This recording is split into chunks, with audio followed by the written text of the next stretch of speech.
پرانا خستہ حال کیبن گھنے جنگل کے دل میں اکیلا کھڑا تھا۔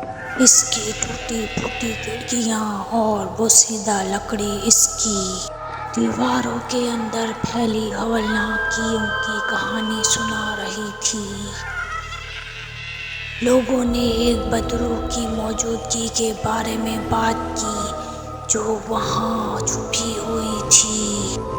ایک طوفانی رات میں 4 دوستوں کے ایک گروپ نے ایڈونچر کی تلاش میں بدروحوں کے کیبن کی چھان بین کرنے کا فیصلہ کیا۔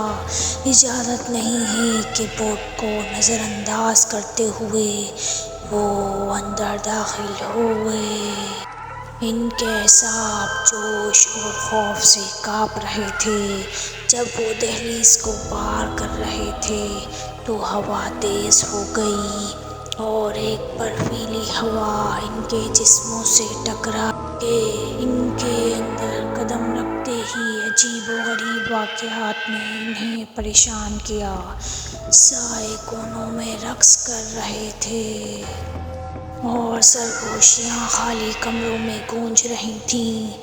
ہر گزرتا لمحہ ان کی دہشت کو بڑھا رہا تھا اور انہیں احساس ہوا کہ وہ اکیلے نہیں ہیں۔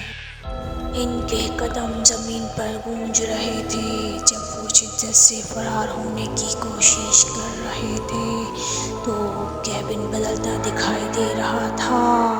اس کی ترتیب ہمیشہ بدل رہی تھی۔ گھبراہٹ نے انہیں پاگل کر دیا اور ایک ایک کر کے وہ غائب ہو گئے۔ اندر چھپی ہوئی بدروحوں نے انہیں نگل لیا۔ صرف ایک دوست زندہ رہ گیا۔ خوف سے مفلوج اندھیرے میں اس نے سرخ آنکھوں کی ٹمٹماہٹ دیکھی اور قہقہوں کی آواز سنی۔ وہ چیخ پڑا لیکن کیبن کی سرد خاموشی نے اس کی آواز کو نگل لیا۔ خاموش کھڑا تھا۔ اس کے راز اس کی بوسیدہ دیواروں کے اندر دفن تھے۔ کیبن کا افسانہ قصبے کو پریشان کرتا رہا ہے اور کرتا رہے گا۔